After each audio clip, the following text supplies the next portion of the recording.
Hello and welcome to the show. My name is Makiza Micheline Latifa. Now, in recent times, a chunk of our production has focused on Israel's relentless bombing in Gaza and increased attacks on Palestinians in other occupied territories, which has led to strong responses from regional players. Today on China Currents with Kris, we will continue with the discussions on the Israeli occupation of Palestine. Now, on October 23, 2023, Chinese Foreign Minister Wang Yi held separate phone conversations with his Palestinian and Israeli counterparts. In both talks, Wang stressed China's condemnation against all acts that harm civilians and actions that violate international law, calling for an immediate ceasefire. And also coming up on China Currents today, reports indicate that former Chinese Premier Li Keqiang, who had just retired from the post earlier this year, passed away on October 27th, aged 68, having suffered a heart attack while he was in Shanghai. Let me now hand over to Kris for details of these and many other stories that made headways in China this week. Let's get started. China Currents is a weekly news talk show from China to the world. We cover viral news about China every week and also give you the newest updates on China's cutting-edge technologies. Let's get started.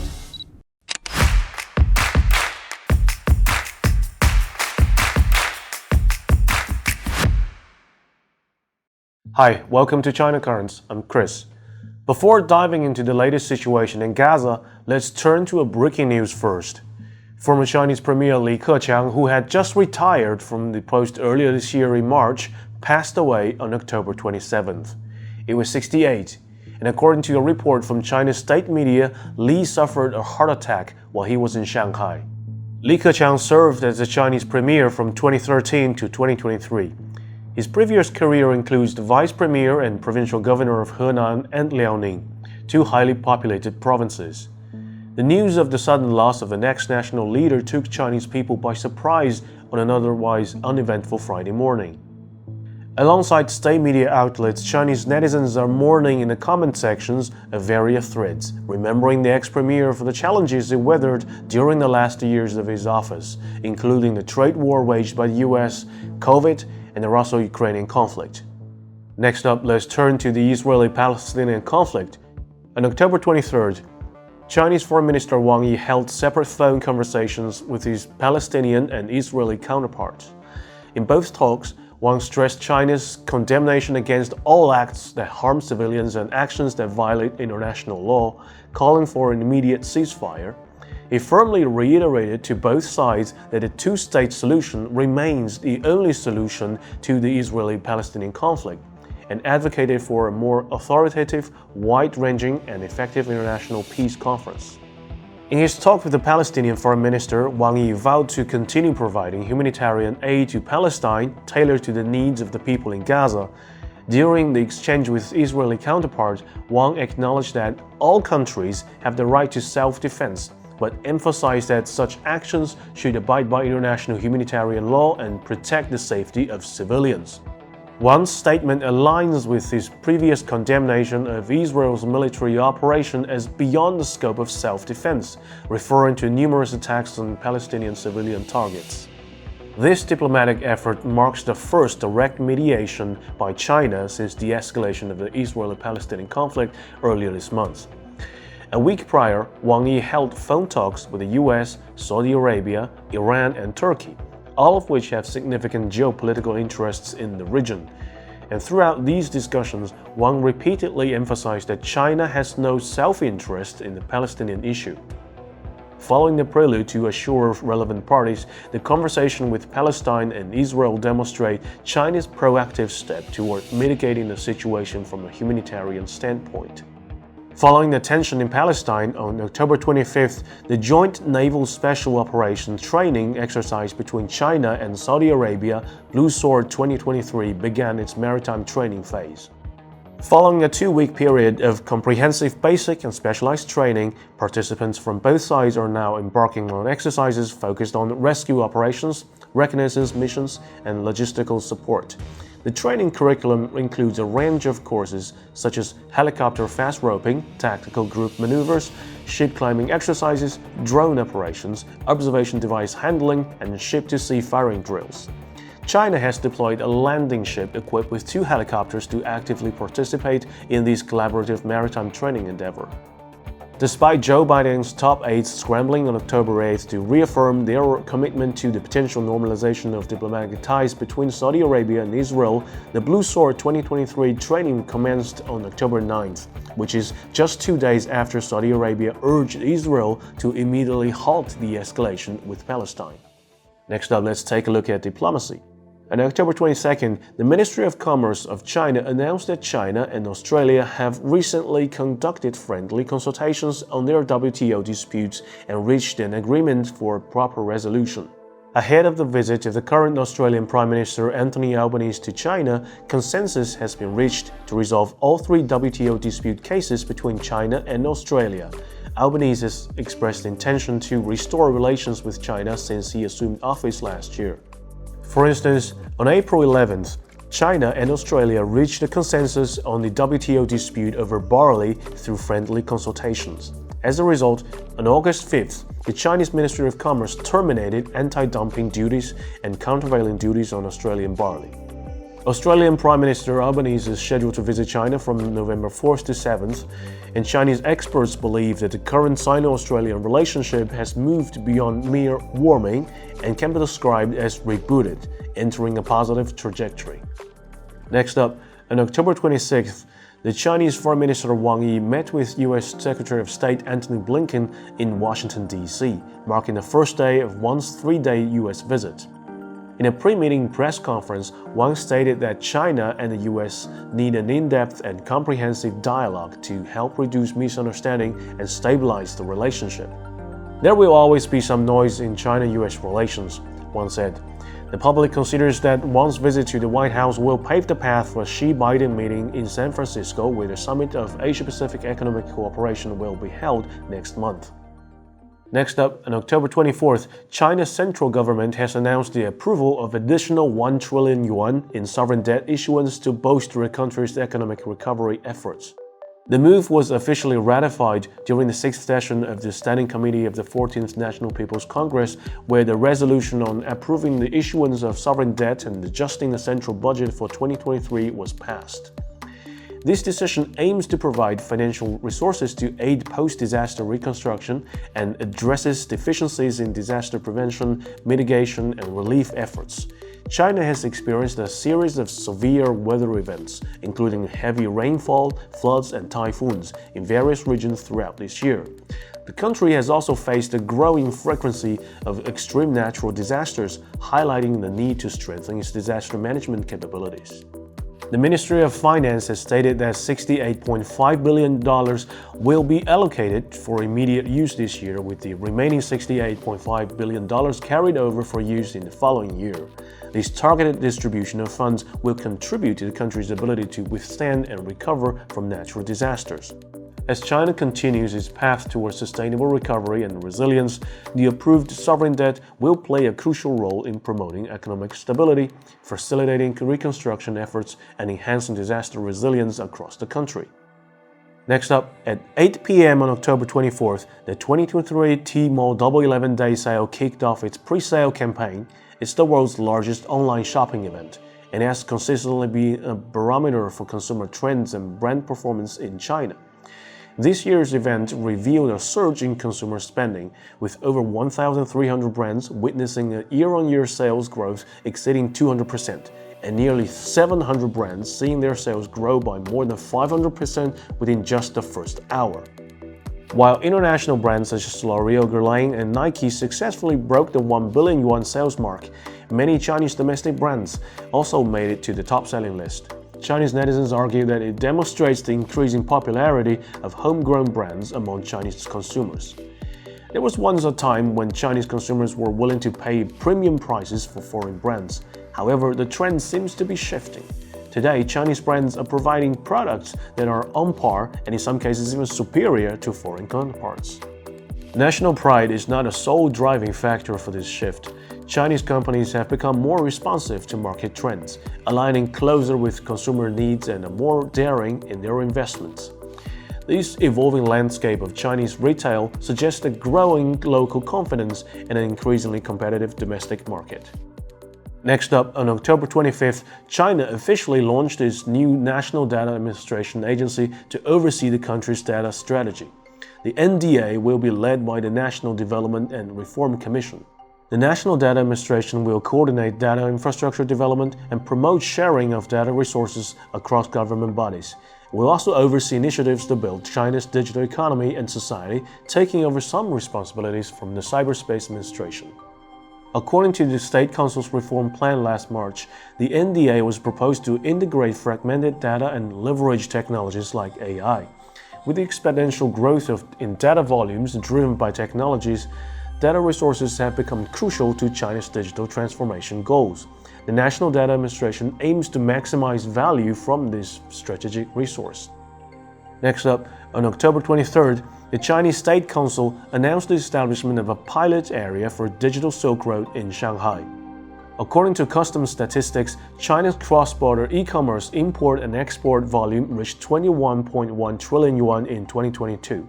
At present, China has established bilateral e-commerce cooperation mechanisms with 29 countries across 5 continents. The Digital Silk Road will become a new channel for economic and trade cooperation. Shanghai is China's largest distribution center for import goods and a preferred gateway for international brands to enter the Chinese market.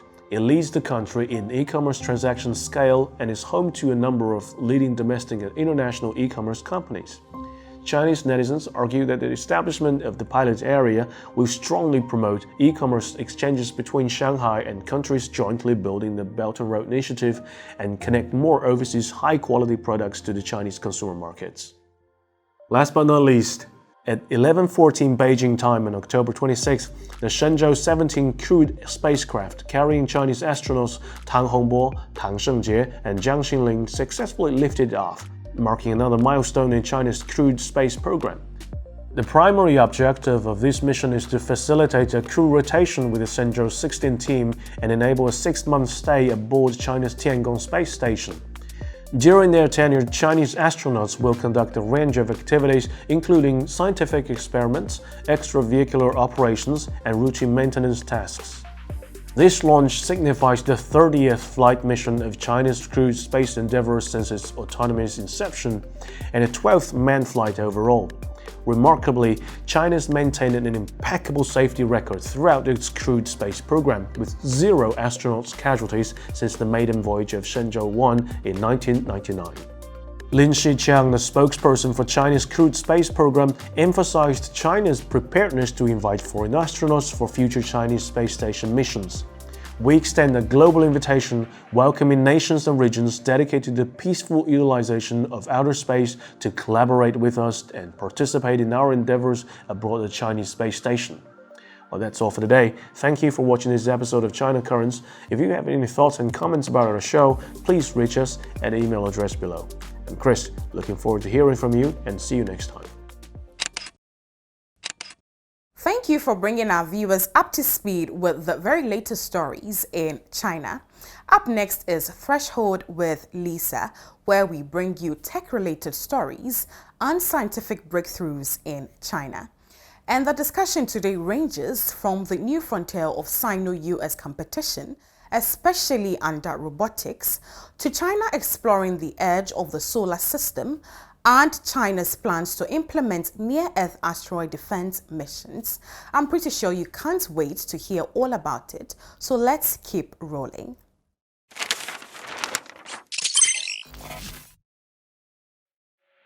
Hi, I'm Lisa and this is Threshold in China. Today we are going to share some exciting tech innovations and announcements that happened in China last week.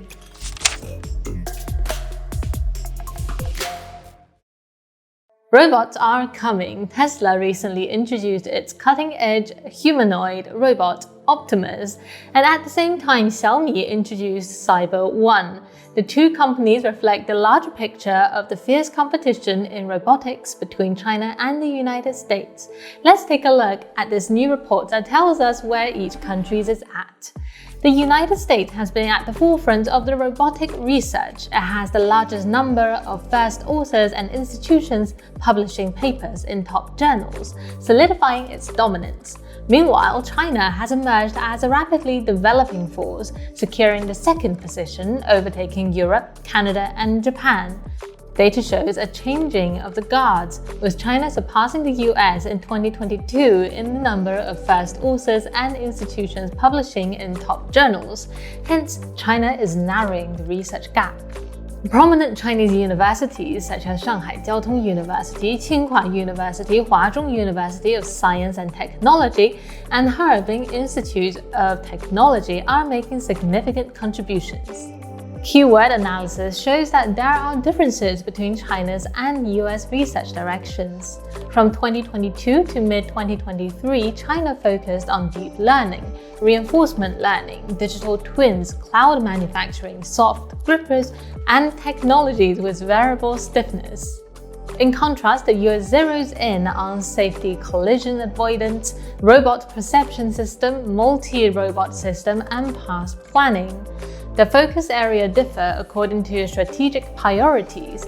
China aims to transform manufacturing through innovative technologies. This will contribute to China's lead in industrial robot development.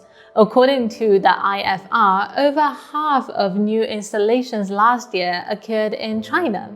Therefore, its main robotic research concentrates on areas facilitating advanced automation solutions.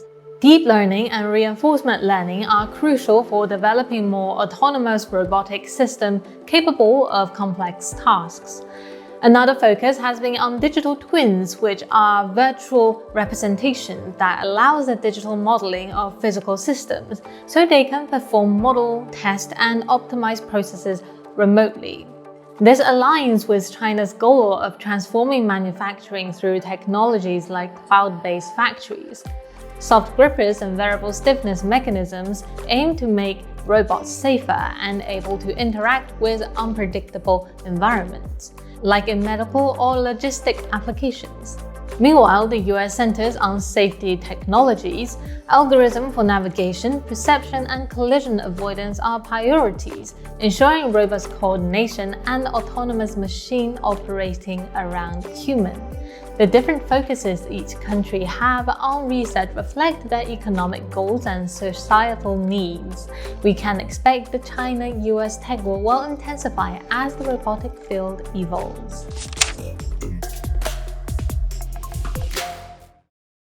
China has announced its plans for deep space exploration over the next 15 years. According to Wu Weizhen, chief designer of China's lunar exploration program, the country aims to carry out 10 major engineering missions across 3 areas: lunar exploration, planetary exploration, and launch vehicle technology. We have talked about the 4 lunar exploration missions in previous episodes, so if you're interested, the links are down below. Let's dive into the planetary exploration. China plans to launch Tianwen-2 in 2025 to sample an asteroid and fly by a main belt comet, bringing pristine out-of-Earth material back to Earth. China will also carry out its first ever near-Earth asteroid defense mission to address the small but potentially catastrophic probability of an asteroid hitting the Earth. China will perform a kinetic impact on an asteroid located millions of kilometers away, altering its trajectory and assessing the impact's effectiveness. Other planetary missions in the pipeline include Tianwen-3 to collect the first ever Martian samples and explorations of Jupiter and Uranus. The United States, through NASA, has a long history of successful missions to various planets, including Mars, Venus, and Jupiter. NASA's Mars rovers, such as Curiosity and Perseverance, have provided insights into the red planet's geology and potential habitability. The United States has also successfully landed multiple spacecraft on Mars, including the InSight lander studying the planet's interior. China, on the other hand, has caught up in recent years.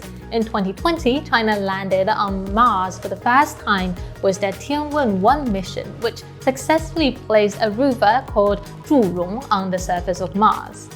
The next major task of China focused on exploring the edge of the solar system. China plans to launch a new type of spacecraft that will reach the solar system's edge, 100 astronomical units away. This mission aims to contribute to humanity's understanding of the characteristics of the solar system's edge and its planet and the exploration of aliens. To support these ambitious deep space endeavors, China aims to develop a super heavy lift Long March 9 rocket with 10-meter diameter cores and large liquid oxygen methane engines. This would increase China's launch capability to 150 tons in low Earth orbit. Regarding rocket technology, NASA has also been at the forefront for decades, with iconic rockets such as the Saturn V, which carried astronauts to the moon during the Apollo missions.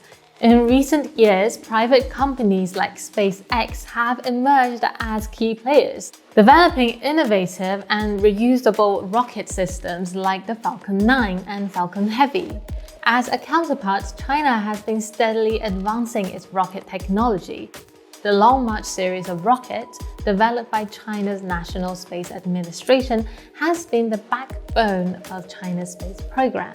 These rockets have successfully launched various missions, including Lunar and Mars mission, and the Tianzhou cargo spacecraft for resupplying their space station. And they've just sent a new batch of astronauts to China's Tiangong space station on another Long March rocket. The nation's progress in deep space exploration over the past 2 decades has been remarkable. With that said, research benefits greatly from international collaboration, but the question is when this collaboration overcomes competition.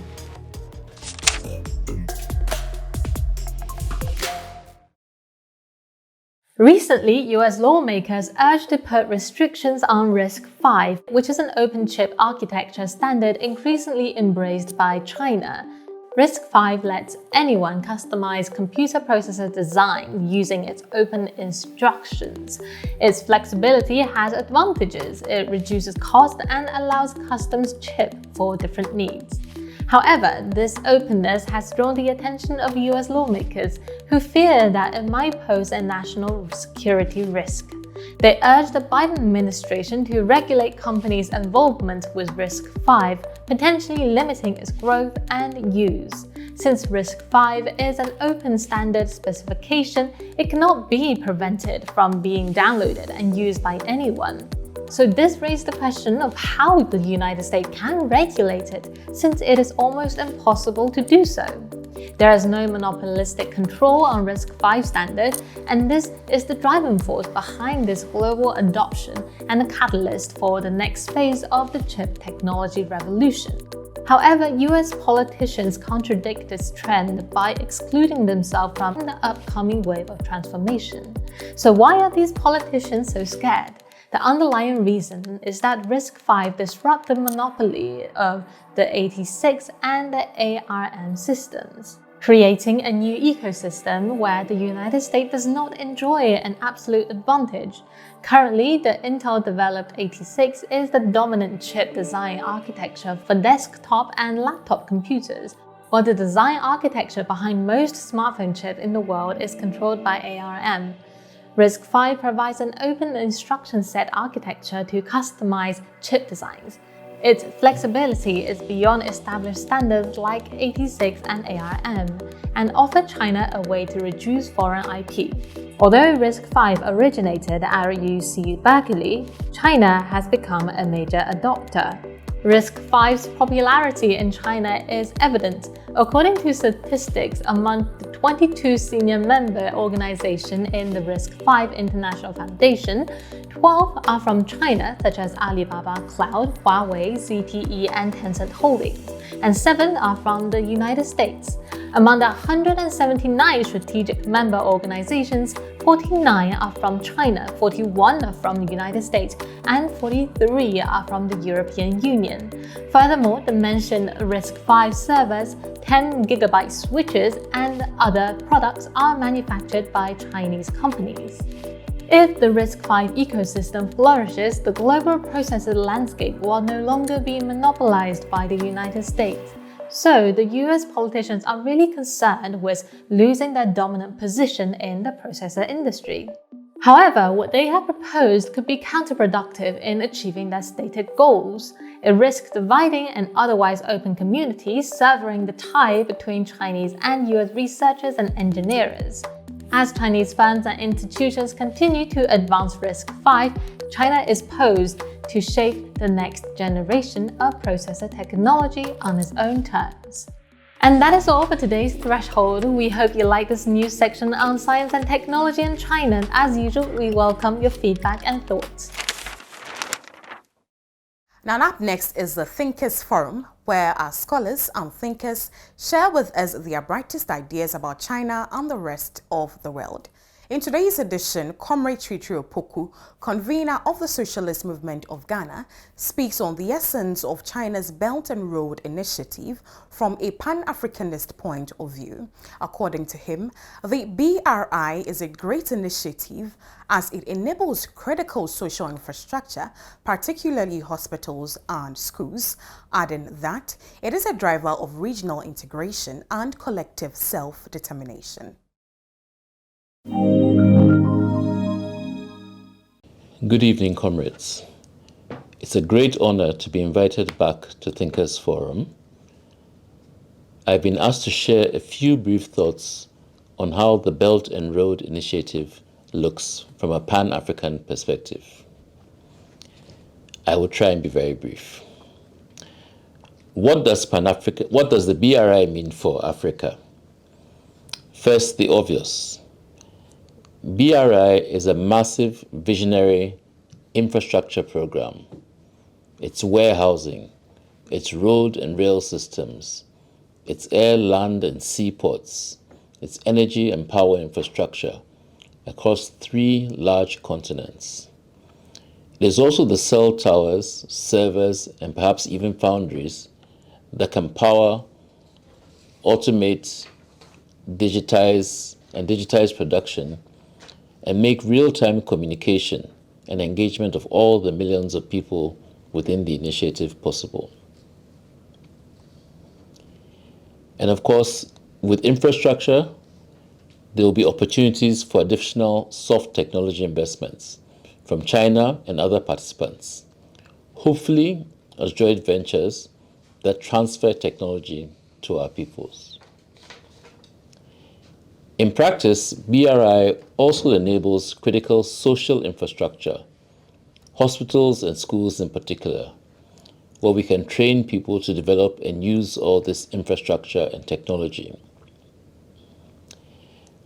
As a result of Western exploitation over 5 centuries and a complete lack of integrated planning since independence, Africa has the poorest infrastructure in the world, both productive and social. What economic infrastructure there is mostly foreign private investment and often tied to former colonial masters and their industrial establishments. This gives them the power to dictate the pace of our development, or more often, our underdevelopment. Our infrastructure deficit allows Western companies to use their capital resources to expropriate our massive natural resources, leaving our people in poverty and despair.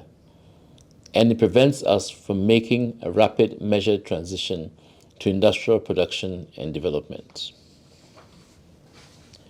A case in point is France's stranglehold over Nigerian uranium mining capacity. Its massive transfer pricing ensures that Areva pays negligible, if any, tax to the Nigerian people. And Niger, poor country that it is, effectively subsidizes the 30% of power generation that their uranium guarantees France. Niger itself, after 40 years of supplying 25% of the EU's uranium, second only to Kazakhstan, only has a 12% electricity penetration. Now, obviously, the infrastructure that is available to Niger through BRI will make a huge difference to living standards and to the prospects of the Nigerian people. Comrades, as the character of this imperialist infrastructure becomes more evident and more controversial, the West is investing now in military infrastructure. This infrastructure that surrounds our countries with the threat and reality of violence and domination. This is deployed to protect the status quo and to exclude others who, like China, would like to invest on more fair terms in Africa. BRI is a state-led policy, which means that it reflects the CPC's socialist internationalism and its commitment to global development and poverty eradication. It is executed by a combination of state-owned and private Chinese enterprises, and thus enjoys a significant solidarity component. We expect Chinese and other investors in BRI to make good returns on their investment, and China owes no apologies for this. We also expect Chinese businesses to benefit from the use of this new infrastructure in developing businesses in Africa. Again, no apologies. The point, however, is that this will not be on an exclusive Chinese colonial or neo-colonial basis, as BRI detractors love to suggest. And they suggest that because they themselves can see no other framework for international relations other than exploitation. BRI will not be paternalistic like Americans and Europeans who, having built the corrupt cultures of our middle classes, then turn around to seek to impose their supposed values as a condition for our development. Our states, and perhaps soon our continental institutions, will be able to determine holistically what priorities should be served within a planned development process. Africans will decide how we connect with the wider Silk Road. The sheer existence of the opportunity is knocking even the hardest heads together around the continent. In other words, BRI becomes a driver of regional integration, collective self-determination. It means that we too can tackle poverty and build prosperity. It holds open the door for building peaceful economic and political Pan-Africanism and taking a constructive position in the world and the management of its affairs. Soon, we hope also to see the agricultural research and development component of this massive project. President Xi committed to this recently at the China-Africa Leaders Forum in South Africa. There are many of us who hope that this initiative will focus on our nearly 1 billion peasant farmers and help uplift them from where they are today and develop agroecological technologies that can bring them into the global economy on their own terms, on secure, equitable, and a profitable basis that addresses both the growing global nutrition crisis, but offers them too modest prosperity and a chance to manage the transition to higher levels of production and to socialism on their own terms. So to sum up, BRI means civil infrastructure, and that means independence and self-determination. It means greater peace and security, the possibility of eliminating the structures, the infrastructure of destruction that the West is surrounding us with. It means a fillip to integration and dignity.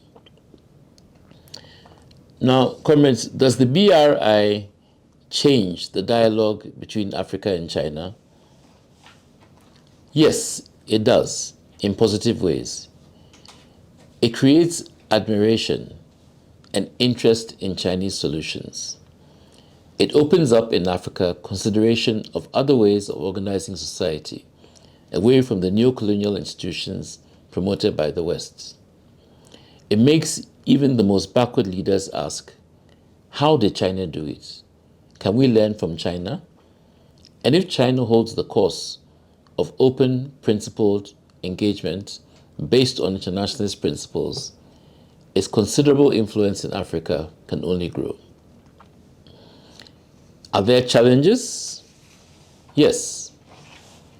BRI can only open a door. It is up to Africa to walk through that door and reset the terms of our development.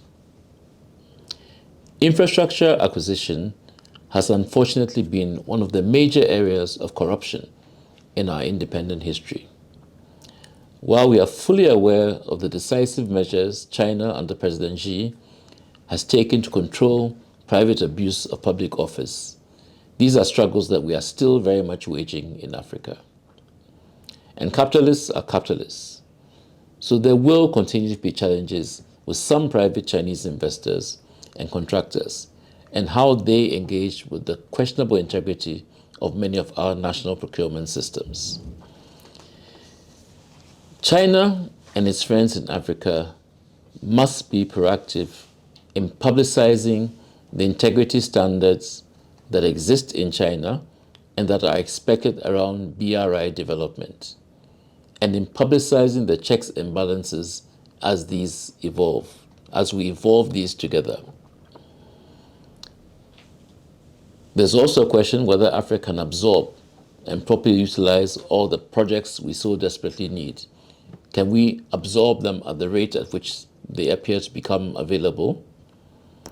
Or do we need help in building up our public planning and management capacity?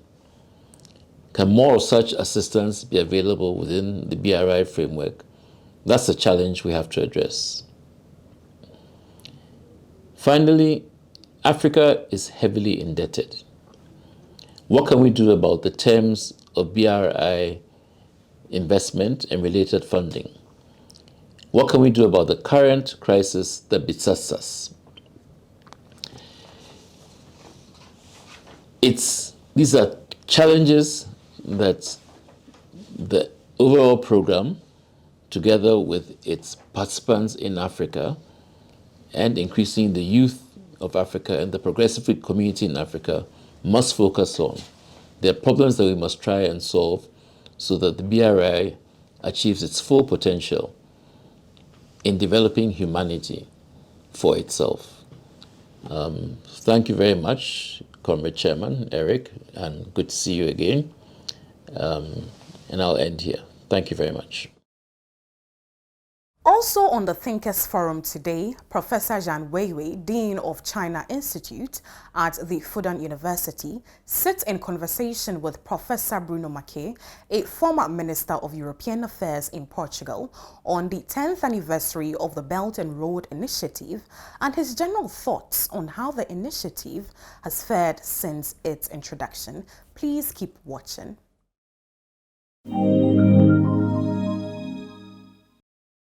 Bruno, welcome to China, welcome to Beijing. And as you know, we have just completed this major event, the 10 years anniversary of the BRI initiative. So many leaders from other countries came to Beijing, stay in this hotel. So what's your take on the whole about BRI and how do you perceive this whole event as well? Yeah. Well, seems to be doing well. It is not dead. We read in a lot of Western media that it was dead. I was very worried because I wrote a book on the Belt and Road and I want my book to survive. But it seems to be changing. I always thought it would be an evolving process with crises, with transformations. Seems to be a lot less about infrastructure. In my book, I already wrote that infrastructure would become secondary. By the way, I think there are conditions for the Belt and Road to succeed that are prior to infrastructure. They're about politics, culture. There has to be cultural and political understanding for the infrastructure projects to succeed. So what I noticed this time is that there was enormous focus on culture and politics and a lot less on concrete and construction. And from Chinese point of view, we feel that with the Ukrainian crisis, somehow the EU or Europe as a whole have been somehow misled by the United States. The Chinese biased view. So where the Europeans' own interests, the other day I met an Italian friend in this forum. I said one major problem for Europe is immigration from the Middle East, from North Africa. So with Belt and Road, we try to help, develop Africa and the Middle East. As a result, there'll be less refugees to Europe. So why EU or EU members don't want to join BRI? I know there are American pressure, and Italy is talking about quitting the EU. I think it's something goes wrong here. My personal view. What's your take? Well, BRI was interpreted, and I think correctly, as a project of power, that it would increase Chinese influence. I don't think Chinese officials and intellectuals deny this, that the BRI will increase China's influence in the world. That is part of the purpose. So there was a lot of resistance in Europe to the idea that this project could increase China's influence, and a process of geopolitical competition started. Europe now wants to have its own BRI. These are the dynamics, and I think are going to be very difficult to avoid. Each major bloc wants to have its own projects. I think that's what explains why Europe is not joining the BRI. We want to have our own BRI. Yeah. You could say that China was successful in the sense that it showed the whole world the importance of a project like this. Yeah. But I don't think it will be able to convince European countries to join. And anyway, now over 150 countries have joined. Right. And the total investment has been more than 1 trillion, some people say even $2 trillion, both Chinese and non-Chinese. So the projects, despite all the challenges, opportunities on the whole, are moving up. And this trend, I think, will continue. Now, I read your articles about Eurasianism, about civilizational state, about rise of civilizational discourse around the world. So could you say a bit on your view concerning civilizational state, civilization discourse? Why at this particular juncture more talk about this? Yeah.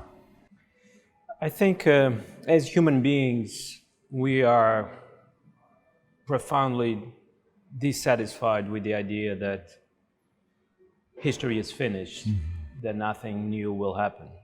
And it's much more appealing to think that different parts of the world have different visions, and that there is a dialogue, there is a learning process, and that history continues.